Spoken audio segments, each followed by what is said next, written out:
Hello everybody, this is Bush Hello Man, it's me, and today I'm playing Dark Souls, and I decided to play the Souls series again because the Elden Ring DLC is appearing in the near future. It's releasing in a couple of days actually, um, and I thought myself, why don't I play the Soul series and do some casual lore runs for YouTube? And yeah, I pretty much said, let's start with Dark Souls 1 because it's probably my favorite game. Anyway, I told too much. Let's start the game. Yeah. Ah yes, the classic music. Uh, Dark Souls, Dark Souls 1, in comparison to the other Souls games, it doesn't have a starting music. When you start the game, you don't get any music. But when you press new game, you directly get the music in the character select screen. The Dark Souls 2 and Dark Souls 3, they all have different musics on the start screen. So it's pretty nice to set up that tone, in my opinion. So let's create an abomination, shall we? Abomination. I want to customize. Thank you. And I will just spam the create similar face thing, and I will get back to you when I'm done with abomination. He isn't an abomination. He's just British. I think British. Yeah. He looks like a Brit. Pretty much, yeah. Okay. So we are fine there. So we are gonna pick our class. I'm usually going with the warrior or the knight because I like knights. But today we are gonna go with the pyromancer. So you see in this game, pyromancer is actually better than the deprived, because deprived in the other games starts with level 1. But the pyromancer in this game is the one that actually starts with level 1, and the deprived is the one that starts with level 6. So I'm gonna go with the pyromancer because he gives us the pyromancy glove as well. And for a gift, I'm not going to get the master key because the master key pretty much keeps a portion of the game that it's better for someone to experience for themselves if you play the game for the first time. So I'm gonna play the game actually legit, and for now I'm gonna get the black firebombs because I'm going to do something in the tutorial that we are going to see pretty soonish. And for my physique, the dude here is pretty chunky. Thank you. For a hair, I think he is perfect with that hair. Let's see what I can pick for him.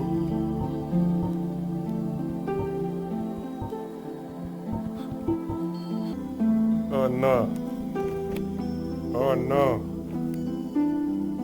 Oh no. What have I done? Oh no, what have I done? Now I know. Now I know. Now I know who it is. Oh boy. Oh no. So by the way, I'm playing on a Steam Deck. This thing. And what a way to introduce the Steam Deck than with a name. So that guy looks like Severus Snape from Harry Potter. So I'm gonna name him after that. Master Severus Snape. Thank you. It's actually fitting because he's kind of a wizard, but not quite. We're going to see later. So let's start this thing out, shall we?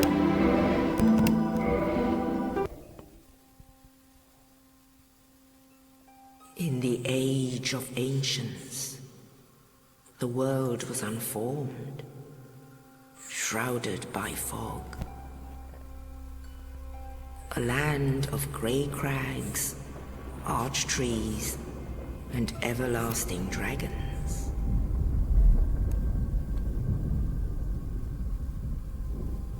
But then there was fire, and with fire came disparity. Heat and cold, life and death, and of course, light and dark.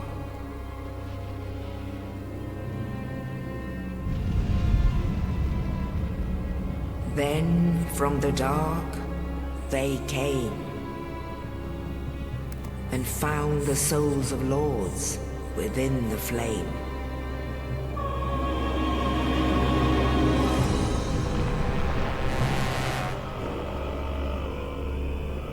Nito, the first of the dead.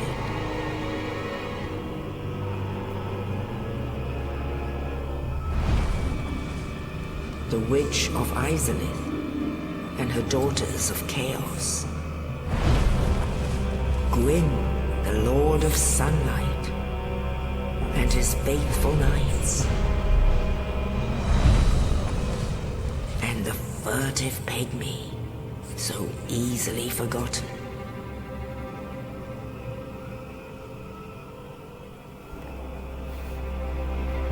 With the strength of lords, they challenged the dragons. Gwyn's mighty bolts peeled apart their stone skins. The witches weaved great firestorms. Nito unleashed a miasma of death and disease. And Seath the Scaleless betrayed his own, and the dragons were no more.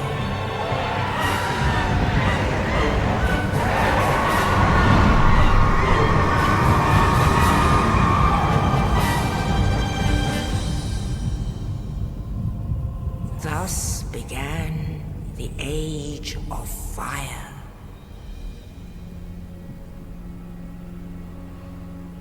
But soon the flames will fade, and only dark will remain.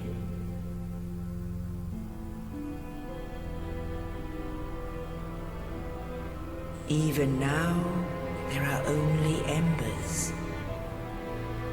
And man sees not light, but only endless nights. And amongst the living are seen carriers of the accursed dark sign.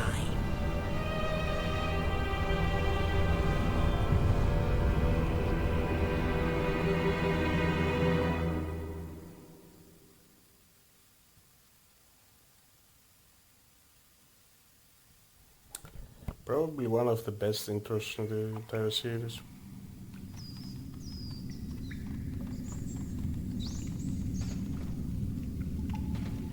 Yes, indeed. The dark sign brands the undead.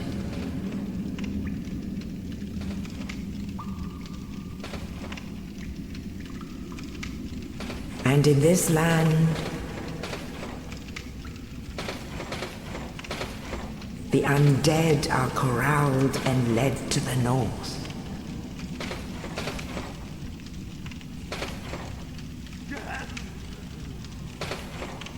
Where they are locked away to await the end of the world.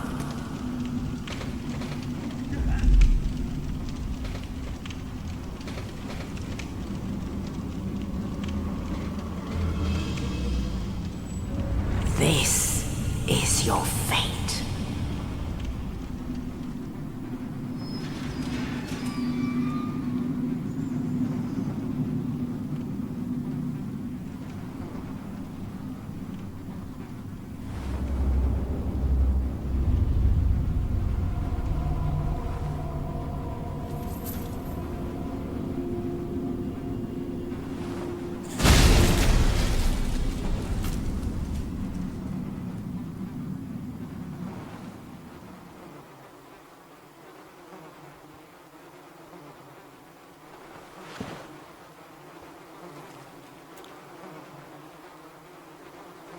We're going to see later who that is.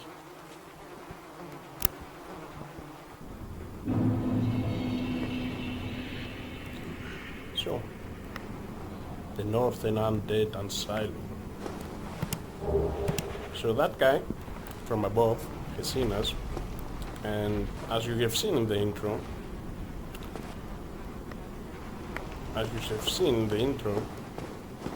all of this asylum is made to contain undead. They are sent here and they are pretty much locked up for an eternity. And we will see probably why that happens later. But as for now, this dude, who is clearly an undead as well, because he is here, he has seen us, and he decided that we are different than the other ones that we have seen so far, and he gave us a key to open this door here. So, we have on us a fireball. We can use it right now because we need the pyromancy glove that we'll get later. We have a sword, broken sword, and the black firebombs we'll also use later. As for now, we go further. Those are messages, those are pretty much the tutorial messages to get started, and that's a holo. And that's the holos. We'll get to know them later, as they are called. And they are pretty much the undead that we see, the common undead that we see through the series. They kinda look like us. Second hood is visible. They kinda look like us, and we will see what the actual differences are later. As for the noises that you heard, it's this dude. So we will see those dudes later. That dude exactly, we will see him later. But they are here for a reason. So regular holos. If you want to farm those dudes, I wouldn't suggest it, but when you start the game, wait a second. When you start the game, they give you 20 swords. Later,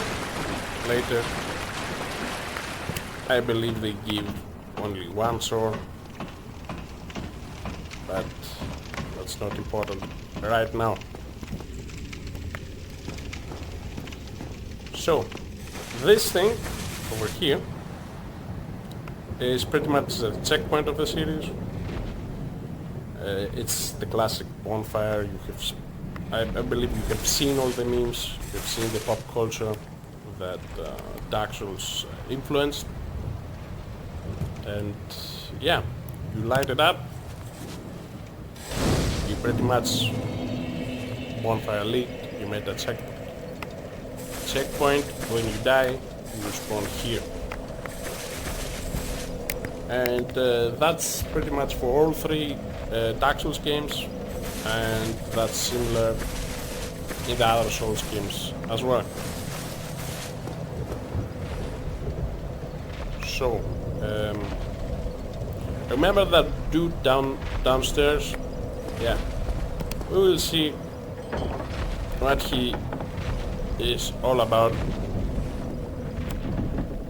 But something to keep in mind is that this dude, he wasn't alone. There are two of them. Not actually two of them, there are more of them, but for now, just one. And we have gotten the black fire bombs just for him. And I suck. Thank you very much. So you need to be careful in this fight, because those spots, if you start in the game just now, they might get in your way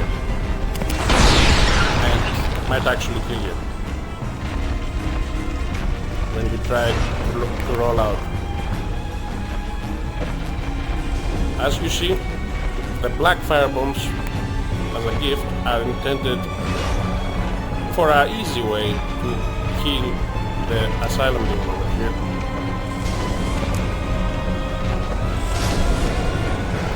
And that's it. So we did that to get the demon's great hammer and the humanity, of course. And we will read the lore of them later, because each item in this game has a lore. It's pretty important to understand the games. It's to read the item description, as they call it. And yeah, we use the black fire bombs to just do it. If you want to kill the Asylum demon just with the broken sword, you can do it. You can kill him, but that might take you a little while. I have done it before. It took me more than half an hour. And we basically do if you basically kill the Asylum demon here, you get the demon hammer. Later, if you kill him, you don't get the demon hammer. So that's important to know. If you don't want to kill the Asylum demon right here, when you first encounter him, you don't need to just die and spawn over and over again. It's not a mandatory fight, the first one. You just run over here and the door closes and you go your way. And there's a bonfire here as well. You don't need to light it up, honestly. But it's here for players that need to learn the game. And here are your first items that you get. One defensive item. And here you learn to dodge arrows, projectiles, pretty much. And here, if I remember correctly, is your first weapon. It's your axe, and my axe, exactly. And I don't usually use axes, pretty much. Not always. But they're neat. We'll see later where that is. And yeah, that was the first hollow enemy in the game. So when you go through this side, you can actually get to the item here, because the stairs are broken, and that pretty much tells you that's environmental storytelling. Not storytelling, environmental game design, level design, would I say. So that means pretty much you need to do something else, or you need to come here back later to get the item. So don't lose hope when you see an item that you can't reach. You probably can get it later if you pay attention. This one here is the part of the game where it teaches you, the part of the tutorial where it teaches you that you need to be careful with your surroundings. If you see upstairs, you see a boulder, you see something round, to say the least. And if you try to go up the stairs, that thing drops kill you. So we have seen it. We have observation skills. We are observatory boys, and we have gotten the Mr. Hollow Man that tried to do us dirty. So, with that out of the way, that boulder opened a hole in the wall, and as we see here, our pal from earlier wasn't so lucky as we were, and we will see why. Oh, you. You're no hollow. Thank goodness. I'm done for, I'm afraid. I'll die soon, then lose my sanity. I wish to ask something of you. You and I, we're both undead. Hear me out, will you? Regrettably, I have failed in my mission, but perhaps you can keep the torch lit. There is an old saying in my family. Thou who art undead art chosen, and thine exodus from the undead asylum maketh pilgrimage to the land of ancient lords. When thou ringeth the bell of awakening, the fate of the undead thou shalt know. Well, now you know, and I can die with hope in my heart. Oh, one more thing. Here, take this. An Estus flask, an undead favorite. Oh, and this. Now I must bid farewell. I would hate to harm you after death. So go now, and thank you. So that is Oscar. His name is Oscar, and he's the original. How do I say it? Rival character to the chosen undead over here, as he is called. And what he says is pretty important for the lore of all three Dark Souls games. So we'll see why it's important later as well. But he wasn't as lucky. The Asylum demon got him, and he pretty much tanked him from upstairs down here, and he's pretty much dying. Yeah, dying as he can die in this game, because they don't always die. But now I would hate and thank. He's in pretty bad condition, and when we try to go here, we hear him actually die, and there he is dying. So rip Oscar. We don't get to hear his name in the game ever, but he had a lot of stuff cut from the game. These games have lots of cut content, some earlier, some later, but lots of cut content. It's not even funny how many cut contents there are.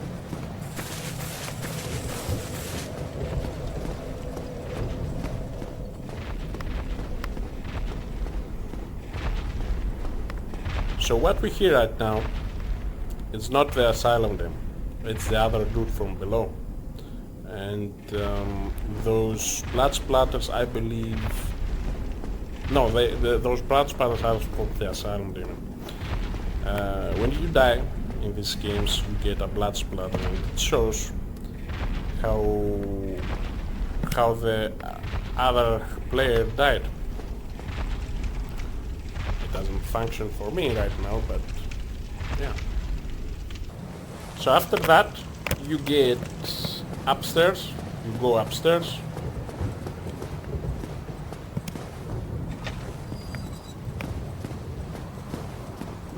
You open the door. And you get over here. So in this part of the tutorial, we get our pyromancy flame, our pyromancy globe as I said, and we get our first ambush. So the game teaches us to handle multiple enemies and projectiles. It does it really poorly, but it's, if you ask me, it does it very poorly, but we get the point. We should get the point. Oh, an item. Broken statue. Kind of useless.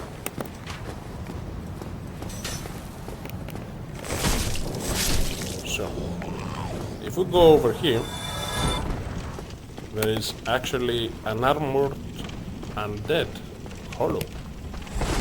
And I messed my dodge.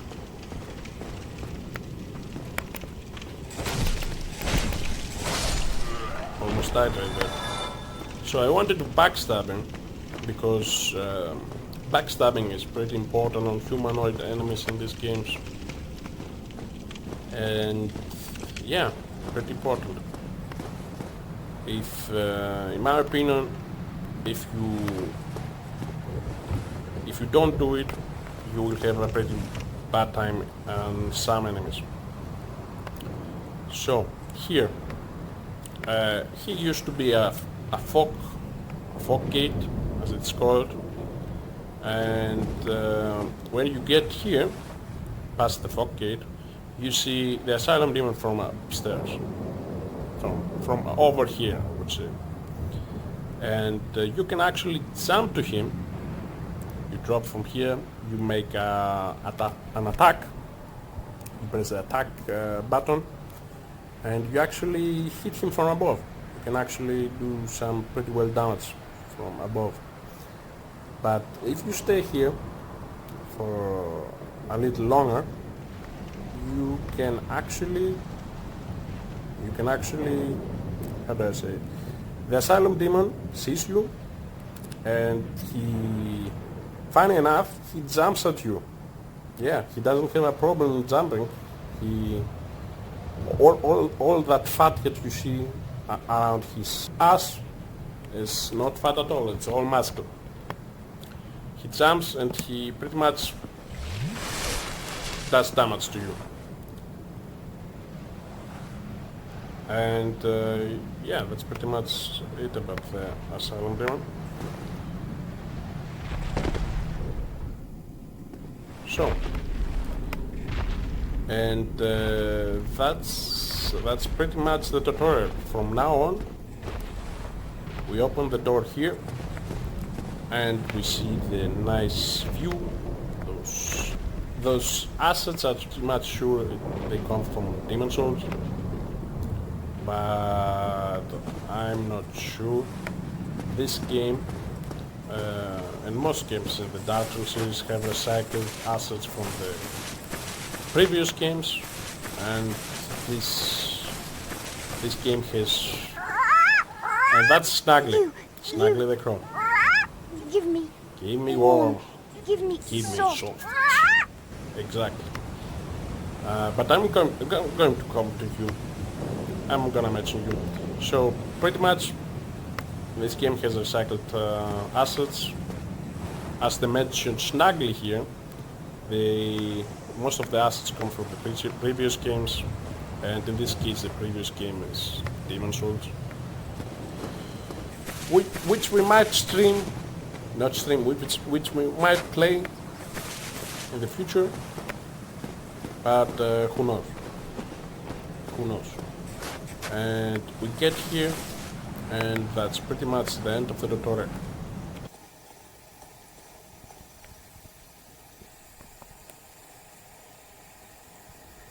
Only In the ancient legends it is stated that one day an undead shall be chosen.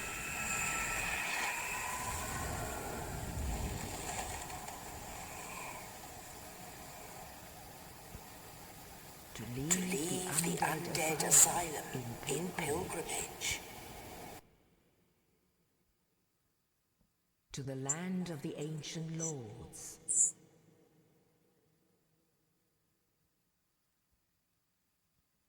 Lordran.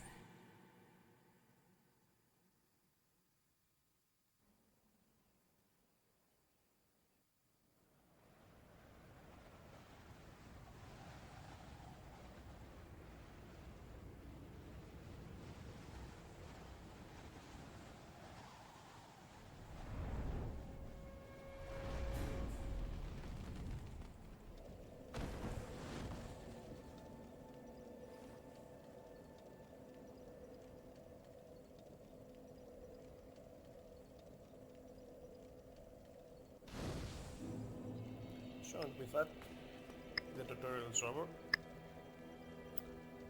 This is Lordran level up and kindle at bonfires, as we said earlier. And yeah, basically this is the hub area of the game.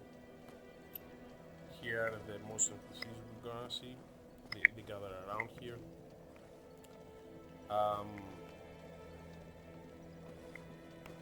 They gather around here, we can talk to them, get some code quests, and that's pretty much it with this area. We can get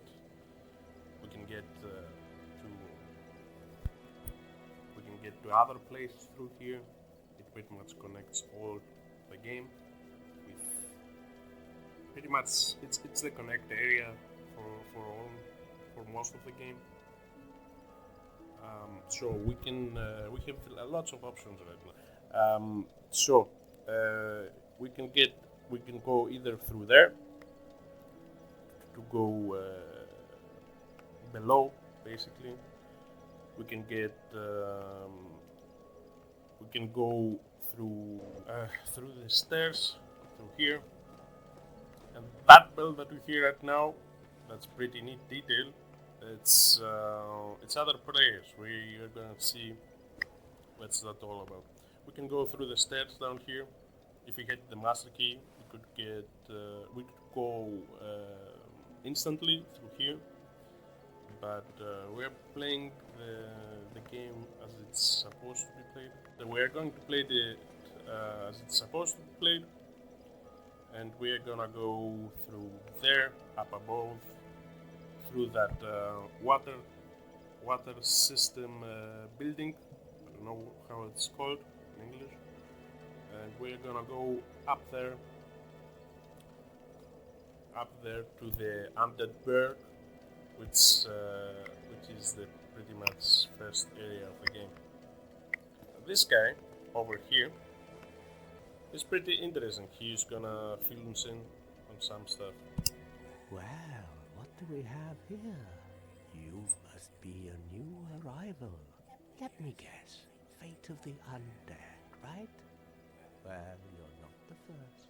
But there's no salvation here. You'd have done better to rot in the Undead Asylum. But too late now. Well, since you're here, let me help you out. There are, actually, 2 bells of awakening. One's up above in the Undead Church. The other is far, far below, in the ruins at the base of Blight Town. Ring them both, and something happens. Brilliant, right? Not much to go on, but I have a feeling that won't stop you. So, off you go. It is why you came, isn't it? To this accursed land of the undead? What a story, man. Tell me why Zuma's here. Ah, your face. You're practically hollow. But who knows? Going hollow could solve quite a bit. What? Restoring your humanity?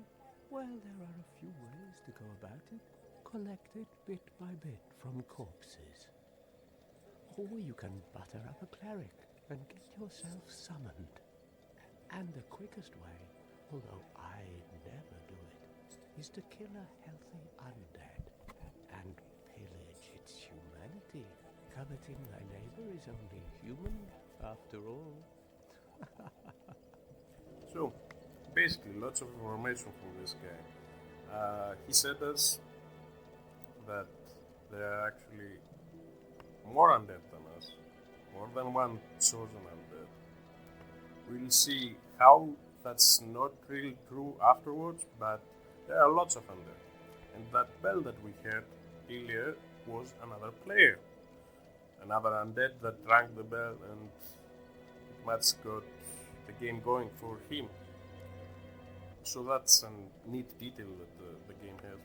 Not lots of games have that type of online interaction with other players. And the other thing that he revealed to us is that there are pretty much 2 bells of awakening. And there is the bell again. And we need to ring them both to pretty much get started with in our journey to deal with the undead curse. So, and the other thing that he revealed to us is that hollows, to reverse their hollowing need humanities. And humanities, as he said, are either in corpses, because they used to be human. Pretty much in the game they are dropped from some hollows or some enemies. We're gonna see why that is. Yeah, either some enemies, some other players, or from invasions. If you do invasions or you play co-op, you get humanities through there. This guy here is in pretty much this type of character, I would say, not this guy. No, he is called the Crestfallen Warrior. He's in pretty much all of the Souls titles in some sort of way, and he is there to help the player in some way possible. But I wouldn't suggest, if you see this guy right after the tutorial, I wouldn't suggest to attack him because of this. What are you looking at? Don't try anything clever. You might regret it. This guy is a pretty tough opponent to beat. And as a new player, I wouldn't suggest to try to make him aggro. This ghost over here are other players that come here. That guy popped on humanity right now. So they come here, and when they are near the bonfire, we can see their ghosts, quote unquote. And we are going to see later if there is an in-game explanation on why that is. But before we start going upstairs, we need to refresh our game, refresh our health meter, and you're going to ask me right now, why didn't you level up? Because we need the souls for a certain NPC afterwards. And as the Crestfallen Warrior said, we got some humanities through corpses. Through the corpse in the world. By the way, don't try to jump on the world. Don't try to jump on the world. Don't let yourself get trolled on some videos or some comments on the internet. Don't do that. You're going to die. I've learned it the hard way. So those are the first hollows. The first enemy, not the first enemy hollows. We have seen hollows, we have seen undead, but those are the basic enemies we're gonna see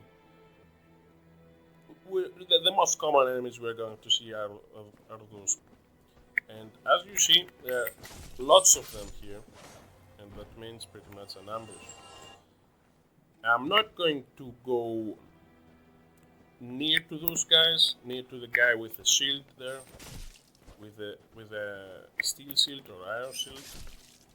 I'm not going to go there because that guy above, he throws bombs, and they hurt quite a lot if you are level 1, I would say.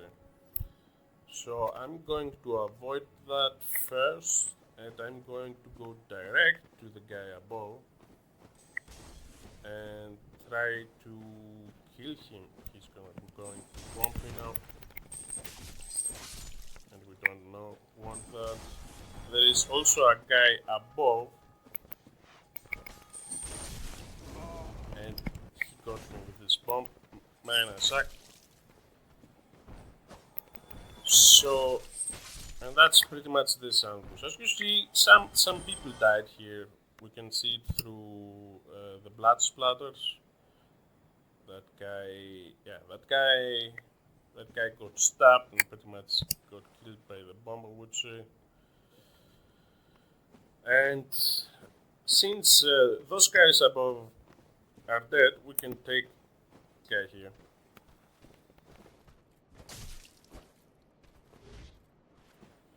And as you see, because they are also undead, they have Estus Flask as well. Why that's the case, you might ask? Because there are multiple stages on hollowing. That guy, like us, is hollow, but we are not an enemy, as you see, because we haven't lost our sanity. One major factor to holification is the sanity. And if an undead loses their will and sanity, they pretty much go full hollow, like those guys here. If they retain their sanity or willpower, they stay like us in this situation, in this appearance.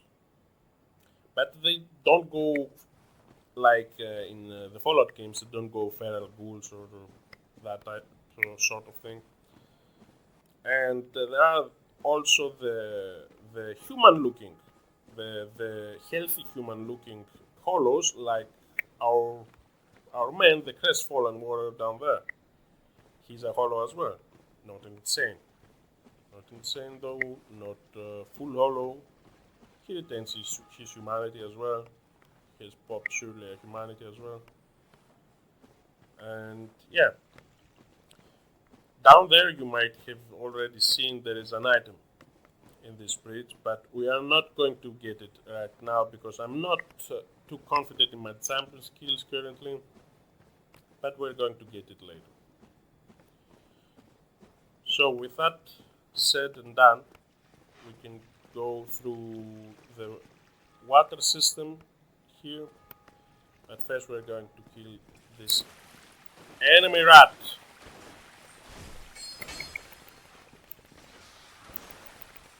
Oh man. So, with that rat dead, we can loot this corpse. And something fascinating here is that those rats in general in this game, they drop humanities. You can farm them for humanities later, and lots of people in lore videos and such, they are pretty much confused on why they are dropping humanities, but it's pretty much stated here.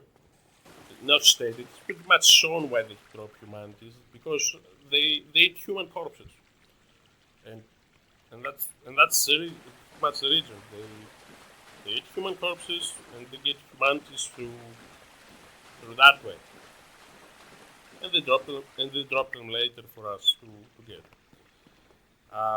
This door over here, it's not openable right now, but if we had the master key, we could open it and pretty much skip the Undead Burg. But it's not really needed to do. You lose pretty much most of the experience of the game, most of the feeling of the game, and this is the Undead Burg. As you see, we can see an area through here that we're going to get to later. Are going to get a better view of the whole area in a second. Ouch. That guy dropped a shot. That's really neat. That's really neat because the weapons in this game, they have durability, and some weapons break either a bit easily. Some weapons don't break that easy. It's pretty different to Elden Ring or Sekiro. In Sekiro you had only like 2 weapons, I would say. I'm not sure. And it's pretty different. The change that got changed through the years. And I would say it's done better in Elden Ring, but I personally kind of miss the weapon degradation. It's my preference, but I can see why. That's a dragon. We're gonna see him later. That's the part of the game where you see the dragon first time and you say, that's gonna be good. That's gonna be good. So anyway. It's the area here is filled with hollows. That's why it's called Undead Burg, and I'm seriously going to die here if I don't bring an Estus. But don't feel bad if you die here. Lots of people have died here. It's pretty much the first area of the game, so you shouldn't feel bad if you die. You are supposed to die. But yeah, we see lots of areas through here. We see different areas we're going to see later, and I would say that's the major attractive point of Dark Souls 1, and seriously I would say Dark Souls 2 as well, because you can actually see the world or the next areas you're gonna get to as you progress the game. And so it's pretty nice in my opinion that you can see later areas of the game, or you can plan where to go afterwards. Not many games do that. Only open world games, I would say, but Dark Souls 1 is more on the Metroidvania place and category of games that later turned to Souls-like, although I don't like the term Souls-like, but it is what it is. Metroidvania turned to Souls-like because Metroidvania's never had a third-person game in their library before Dark Souls, I would say. Although there are some. There are some first-person games like the Metroid Prime series, which are pretty much Metroidvanias, but on a first-person perspective. There are surely some. So, these guys with the shield, I would say they are pretty tough opponents when you are a new player. If you don't have the axe like I did, which breaks the posture of that guy with the shield instantly. But if you don't have the axe, I would suggest just to try to backstab those guys, and the best option is just to do a kick. I'm gonna try to do it. I'm not that good with the kicks to be real with you guys. You can do a kick and pretty much kick the shield and make those guys lose their balance, and then you can attack them. but I'm not that good with the kick, so I would suggest just go around those guys, try to backstab them like that. Not a backstab, but you get the point.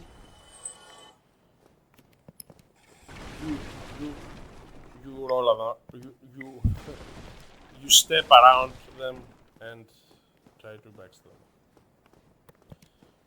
So that's a hit, not a hidden area, but it's kind of, you can pretty much easily miss it if you don't roll around the barrels. But we go here,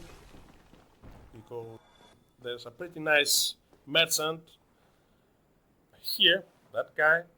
You are going to, if you get the first time and you don't know that he's a merchant, you might actually be scared of him because he looks like an aggressive hollow. You might confuse him as an aggressive hollow, but he isn't at all an aggressive hollow. He's like those hollows that, like I said earlier, that they look pretty much very undead, but they haven't lost their will. I would say have lost their sanity, but they haven't lost their willpower. And we're going to see where that is right now. Well now, you seem to have your wits about you, hmm? Then you are a welcome customer. I trade for souls. Everything's for sale. That guy sounds like Alan from Smiling Friends, by the way. But definitely he has lost his sanity. Things are getting treacherous in these parts. A horrible goat demon has moved in below. And up above, there's that humongous drake and a bull demon too. If you stick around this place, it might end up being your grave. So he's pretty nice and gives us an insight to us. Disasters are gone after the defeat of the Gravelord Servant. Gravelord servants are invaders, and they serve a specific covenant. We're going to see that very much later in the game. Not right now. It doesn't bother us right now. But that guy over here gives us insight for the level. Not just the level. He gives us insight on, as we shown with the dragon, with the drake. Not dragon, a drake. We have seen the drake, and he gives us insight to other enemies later. So he gives us, you can buy from him repair powder, you see, firebombs, they are all pretty useful. Some weapons, if you have problems with weapons, a shield, we're gonna need a shield because I like my shields, and it's pretty much used for pairing, and I would say pairing in this game is pretty nice to do in comparison to the other two Dark Souls games. But what we certainly need for ourselves are the repair box and the bottomless box. This box allows your inventory management and bonfire, which is pretty nice. And the repair box is, I would say, pretty important in this game because you can repair your weapons by yourself at the bonfire. So we get the repair box for now, and we're gonna get some souls for the residence key and the bottomless box, so that shouldn't... Thank you kindly. Thank you as well. So that shouldn't take that much time to get to those souls. So we're gonna go through there because, as you have seen earlier, there was an item on a roof, and that's actually the way you are supposed to go to get that item, because you can't make that jump. You can make that jump through that broken bridge I would say, bridge area. Not really bridge area, it's a broken pathway. You can't make that jump there. You need to go through here and kind of make a parkour jump. You see, that's the area from earlier. And what you do when you have a heavy armor, in my case I don't have a heavy armor, but I'm going to show you anyway.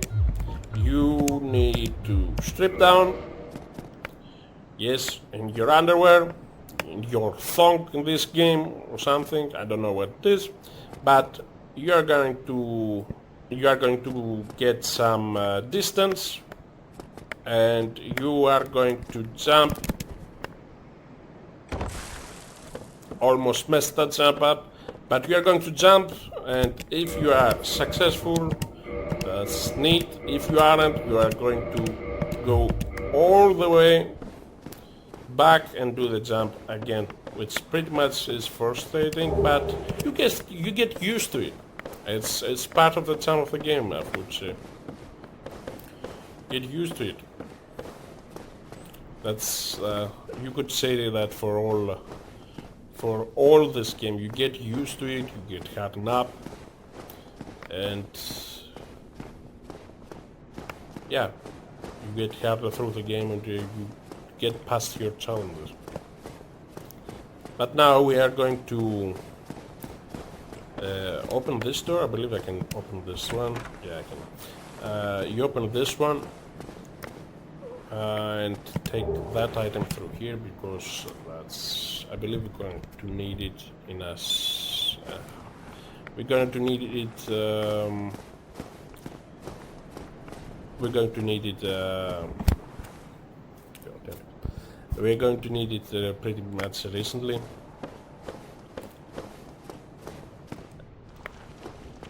But for now, we are going to refresh the area. First, we're going to lit the bonfire, because you need to do that to be able to respawn in an area. You need absolutely to lit the bonfire. It's very important. So you lit the bonfire. You sit at the bonfire. You can level up, repair your equipment, as you see, because we bought the repair box. But if you rest at the bonfire, your enemies will respawn. And the in-game explanation for that is that all of your enemies are undead. Not all of them, but you know, the hollows are undead. They are going to respawn. So that's pretty much the reason for it. We're going to see later that not all enemies are undead. But only the hollow ones and some certain enemies afterwards. Those are the problematic undead.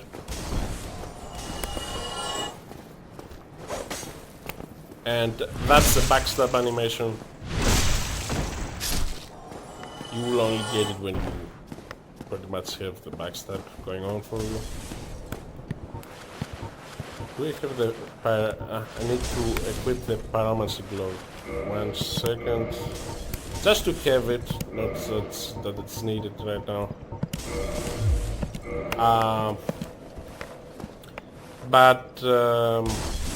Yeah, this area, this particular place in the Undead Burg is where I would say most people die, because you have the bombing hollows up there. You don't see all of them, but there are 3 bombing hollows up there that throw bombs in this passage. And if you go through this passage to that hole over there with the axe, you're going to get ambushed by 2 other hollows that are not really good seen through here, but you already see, if you pay attention, you already see the second one. It's an armored hollow over there behind those boards. and the other hollow is right beside the axe hollow. So what you need to do is get through this passage quickly, but not too quick, to not lose your stamina, because you are going to need it in this room.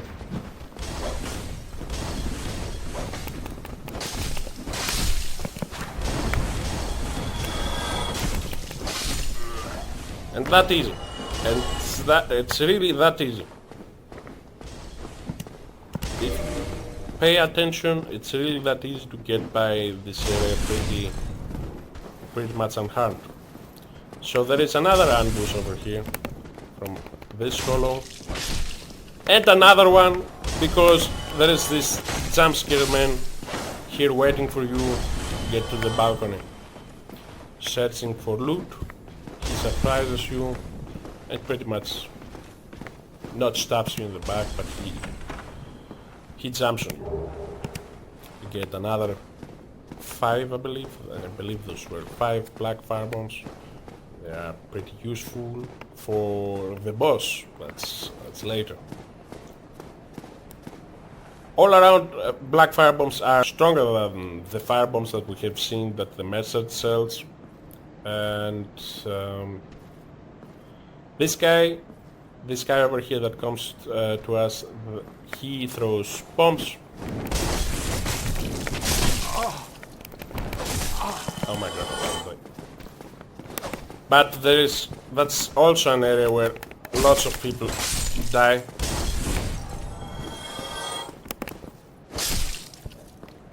And I almost died here as well. As you see, lots of bloodstains. If you get here and you are not paying good attention, you can actually get bombed from the hollows above, because you might have already aggroed them, and they actually going to get here and actually bomb you through there. It's happened to me one time.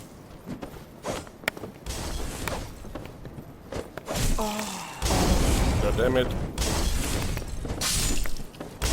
And I'm actually stuck right now. You need to actually be careful for that as well.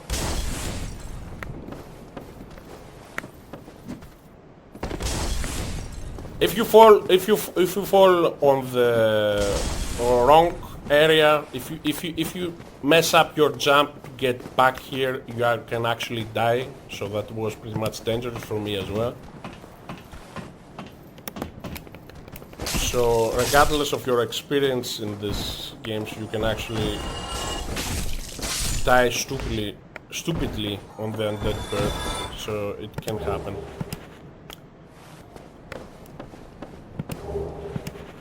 So we can actually get souls on corpses as well as humanities, because hollows, when we're going to also see later that hollows, when they die, they come back.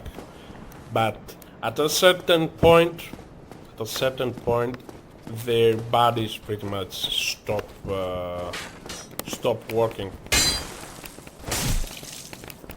and they are either pile of bones, or they have completely withered away, and they are just a sore.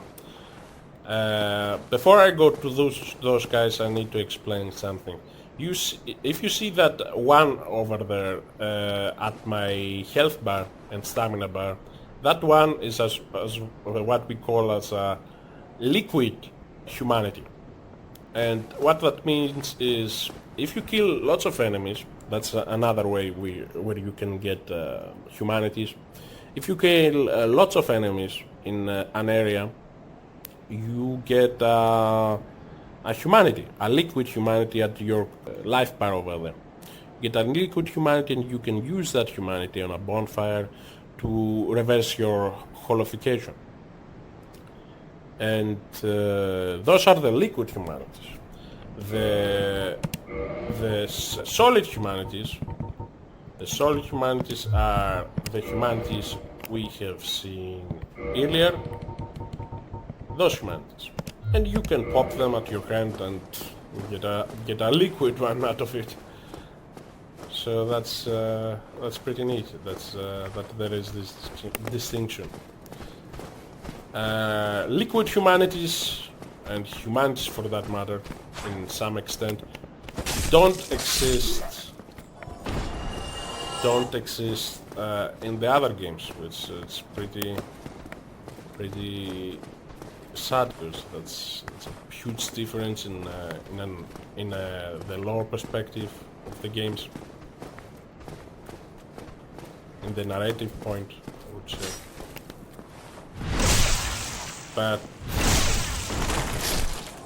we pretty much dealt with this ambush over here. Although I almost died here as well. So I'm contemplating going back, because I have some souls over here and I need to be a little more mentally prepared for this enemy down there, although I'm sure it would be fine, because I kinda need the souls right now to get the other two items, the residence key and the bottomless box. So I'm going to go back and do the area, and I will buy the items and I will come back here in a second. So, and we're back. I bought the resident key, the Resident Evil key, the residence key. I bought it so we can open this door that was here at the tower. Can open this one now, and there is a chest, the chest that we have seen earlier here. We can actually now open it, and that's gold pinaries, and it's going to actually help at the boss, so it's a hint on what type that boss is and on what he's weak to. But now I would say there is an enemy probably harder than the boss down here, harder to newer players, not so hard to actual people that have beaten this game multiple times. And that is the knight that we have seen from Lord Queen at the cinematic intro. You know, the one where she says, "And Lord Queen and his faithful knights." That is a knight. That is a knight from him. As you see, lots of blood splatters down there, blood splatters, and we can actually try that guy, but he's a pretty tough opponent, so I need to be careful.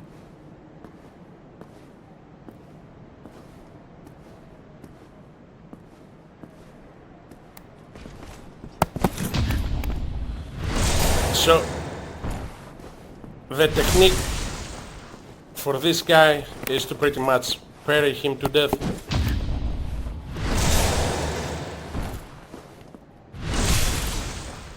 But I would say parrying is much easier than the other games, and I said much easier. I kind of missed my parry. But that's the actual technique against those guys, to actually parry them to death. If you are level 1, it might actually take a while to kill them, but there he is, there. Hey, the Black Knight sword! and a Titan Enchant. But yeah, the Black Knight Sword is one of the rarest items in the game, so it's a pretty nice drop for him, from him, that we have actually gotten right now. And here's the blue Star ring, but man, that Black Knight Sword, we are going to use it later, but that's kind of cheating, so I'm going to restrain myself from actually using it. And here is a broken pathway. The only logical explanation for this pathway is not that they made it to just trick you and so that you fall down here. My explanation for this is that it was basically an alternate area at the development stages of the game where you could go through there and get to somewhere else, but they pretty much cut it late in development, which is sad. It's sad, but that's the actual sad reality of those games, that they have lots of late development cut content. All over there you see a hollow creeping upstairs, and that guy is not an ambush. That guy, as we have seen in the tutorial, he will do that thing. Oh man, need to be careful. Whoa! He threw a burning barrel at us. But it doesn't matter. In a sense, we know our ways. We know how to deal with stuff. And we are actually here. This door is locked, but with the master key you can actually open it. And if you go down there through that door, I would say there is a pretty much a hard, if you're nuclear, a hard encounter against an enemy. And if I remember correctly, there is a lizard upstairs. You might ask what kind of lizard.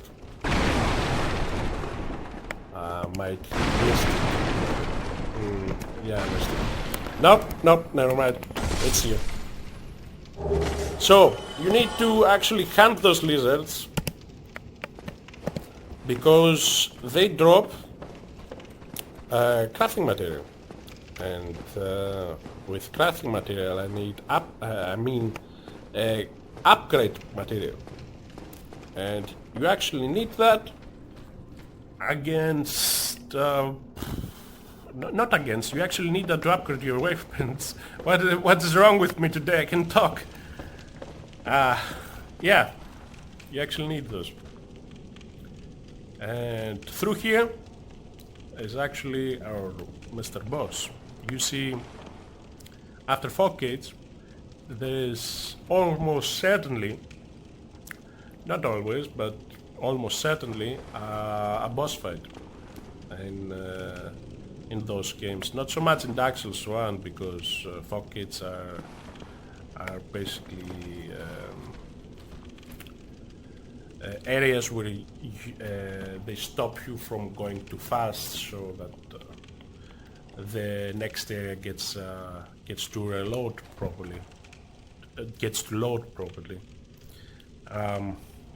But yeah, I'm contemplating right now to do the boss with my 6 Estus flasks. I mean, should be possible. Let's try it. Let's try it. Should be possible.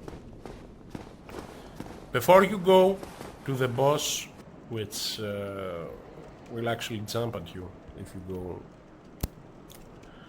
you go a little bit further, you actually need to go here and climb the ladder before you go to the boss, because there is another ambush here.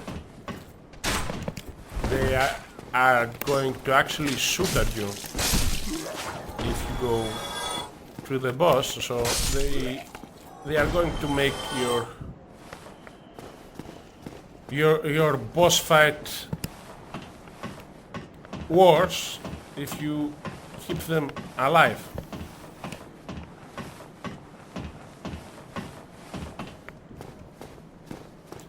But I'm contemplating using the shield right now.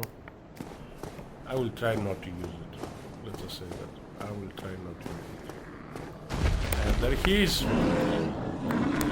You can actually see him above, I believe, through the tower, but I'm not so sure. I didn't check that. Careful with the jump. You don't want to fight him over there where the ledge is broken, because you might actually fall. But you can actually bring him to jump down. That was a bad versus flask.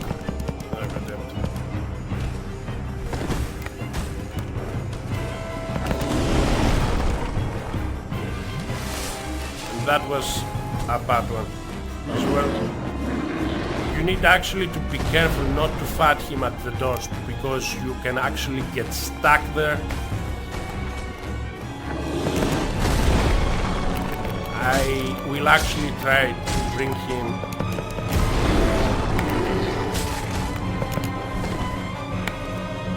him down with the cheese, with the actual cheese strategy, where he jumps down and he falls to his death. I get some input like but I wanted to say we do pretty much good, but I lied.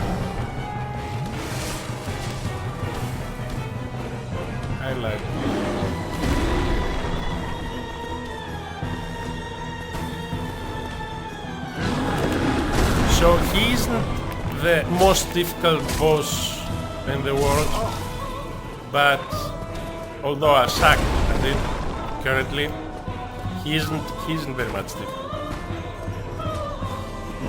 If you pay attention, lots of people have done it on level 1, so it's definitely possible for everyone. You need also to be careful, because as he did right now, he suddenly changes directions.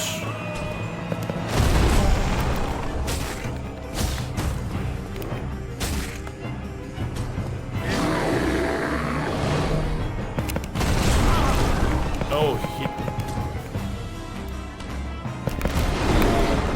that was close. You need actually to pay attention on his feet as well, because he does chip damage on those as well.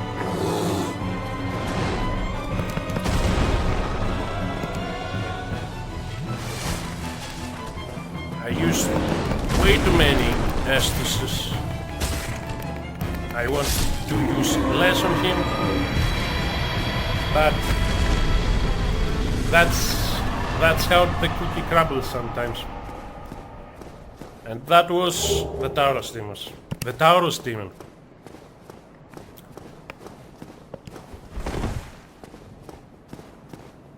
And those are his 3,000 souls.